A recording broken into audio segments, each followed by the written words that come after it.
peringatan keras terakhir kepada Hasyim Asyhari, Ketua KPU dan 6 anggotanya karena menerima pencawapresan Gibran, dan ini diputuskan melanggar etika. Lagi-lagi semua berhubungan dengan Gibran. Hola netizen yang tercinta, Dewan Kehormatan Penyelenggara Pemilu atau DKPP menyatakan Ketua KPU Hasyim Asyhari dan 6 anggotanya terbukti melanggar kode etik dalam proses penerimaan Gibran menjadi calon wakil presiden. DKPP memberikan peringatan keras terhadap KPU atas pelanggaran tersebut. DKPP menyatakan Ketua KPU dan 6 anggotanya telah melanggar beberapa pasal dalam Peraturan DKPP Nomor 2 Tahun 2027 tentang kode etik dan pedoman penyelenggara pemilu. Terkait itu, Ketua KPU Hasyim Asyhari tidak berkomentar banyak. Hasyim berpendapat keputusan itu merupakan kewenangan penuh DKPP. Ia menyatakan KPU sebagai teradu selama ini selalu mengikuti proses persidangan di DKPP. Pihaknya juga mengaku sudah memberikan keterangan dan bukti kepada DKPP. Meski dalam prosesnya ditemukan pelanggaran etik yang dilakukan KPU, status Gibran sebagai cawapres tidak akan terdampak. Hal itu diperkuat dengan pernyataan dari Bawaslu. Ketua Bawaslu Rahmat Bagja menyatakan putusan DKPP hanya berpengaruh untuk penyelenggara pemilu alias KPU. Bagja mengatakan Bawaslu akan melakukan pengawasan atas putusan DKPP terhadap jajaran KPU itu. Di sisi lain, KPU akan mengeluarkan surat teguran terhadap terlapor sebagaimana yang mengacu pada putusan DKPP. Nah, gimana nih menurut netizen yang terhormat? Silahkan berkomentar ya.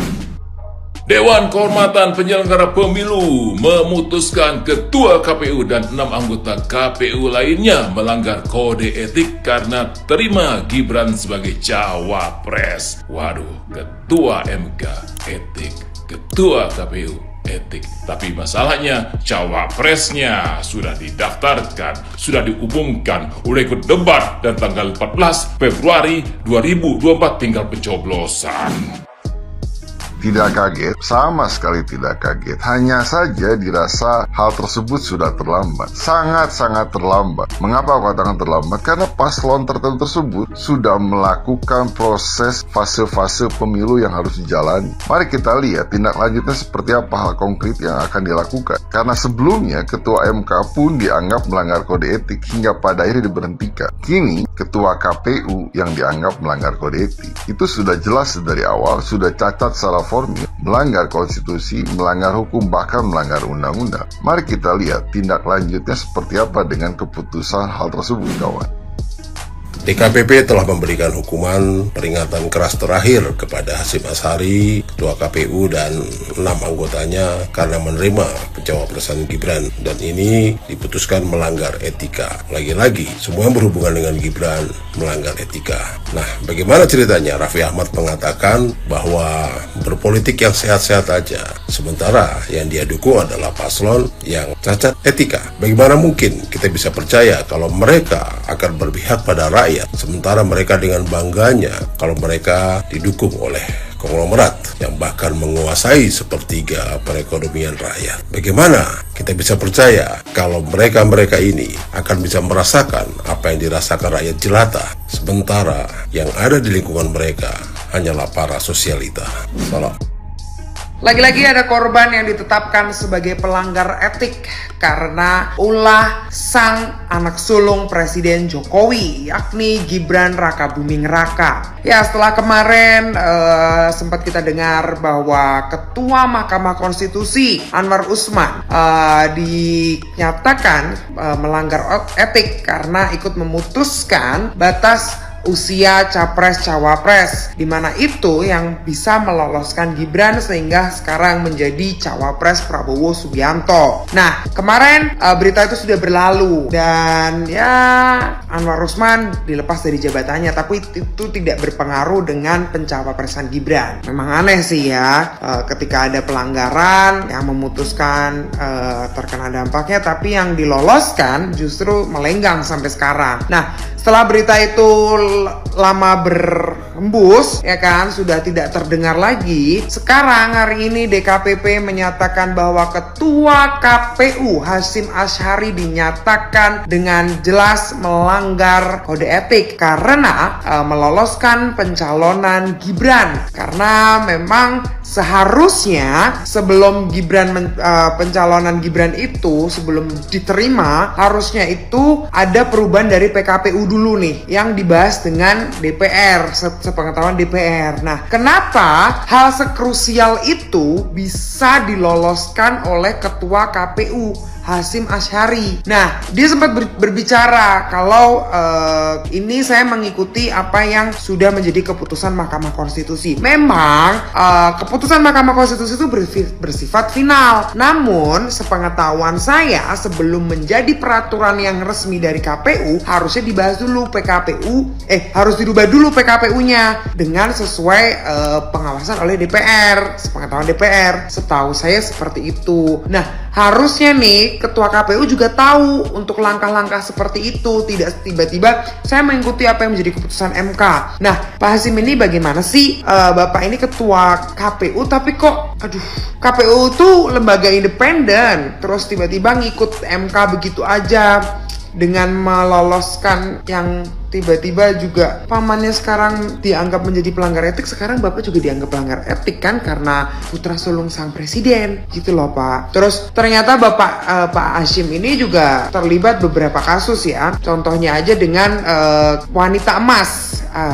Beliau sempat didakwa pelecehan seksual terhadap wanita emas. Nah, terus kemudian ada lagi nih bukan kebocoran ya, tapi sikap ketidakngertian Bapak nih sampai ada lolosnya pengiriman surat suara dulu di luar negeri sampai melakukan pencoblosan dulu. Itu kan hal yang sangat seharusnya tidak terjadi gitu loh kalau Bapak itu lebih teliti lagi, dan itu malah dikonfirmasi oleh Pak Jokowi sendiri. Apakah Pak Jokowi sekarang sudah menjadi jubir KPU sehingga semuanya itu dikonfrontasi, dijelaskan oleh Pak Presiden sendiri sampai segitunya. Nah, yang lebih anehnya itu sekarang Pak Hasyim ini sudah dinyatakan melanggar kode etik, tapi itu tidak berpengaruh ke pencalonan Mas Gibran. Sedangkan kita semua sudah tahu nih, yang meloloskan ini sudah diberi sanksi karena melanggar etik. Harusnya pencalonan Gibran itu juga melanggar kode etik. Kalau beretika nih ya, Mas Gibran akan mundur karena tahu kalau beretika. Padahal etika itu melebihi segalanya Mas, dalam pendidikan dan lain sebagainya. Kayak gitu. Apalagi Mas Gibran itu orang Jawa yang menjunjung tinggi tata krama dan etika. Jangan lupa Mas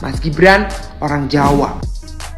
Tak habis-habisnya upaya untuk menjegal paslon 02. Ini jelas disebabkan oleh kepanikan rival yang justru semakin meyakini bahwa paslon 02 berpeluang besar untuk memenangkan Pilpres. Serangan buzzer kepada Gibran dan Jokowi sudah, demo mahasiswa sudah, demo tokoh politik dan budaya sudah, upaya pemakzulan presiden sudah, dosen dan guru besar yang mencatut kampus masing-masing sudah. Yang terkini adalah DKPP atau Dewan Kehormatan Penyelenggara Pemilu tiba-tiba menyatakan memberi peringatan keras dan akan menjatuhkan sanksi kepada Ketua KPU karena menerima pencalonan Gibran Rakabuming sebagai Wakil Presiden mendampingi Prabowo Subianto. Ini apa sih? Panik boleh, tapi jangan serampangan beginilah. Proses penerimaan, pemeriksaan kesehatan, kampanye, debat capres sudah lewat. Kok baru mempersoalkan pencalonan Gibran? Ini terlihat jelas tendensius dan dipaksakan. Polemik MK sudah lewat dan Gibran sudah dinyatakan sah untuk dicalonkan sebagai Wakil Presiden. Semua pihak sudah menerima dan mengakui. Kenapa tiba-tiba DKPP mempersoalkannya? Ini jelas manuver yang panik dan membabi buta. Mau motong lewat cara apa lagi? Ini detik-detik terakhir yang punya peluang digunakan adalah lembaga dengan hierarki tertinggi pemilu, yaitu DKPP. Tapi langkah ini secara kasat mata jelas-jelas dipaksakan. Tak ada alasan lain selain untuk menjegal pasangan capres dan cawapres nomor urut 2 untuk tidak terus maju ke Pilpres. Ini adalah pengerusakan demokrasi yang sebenar-benarnya. Kenapa begitu takut paslon 02 menang?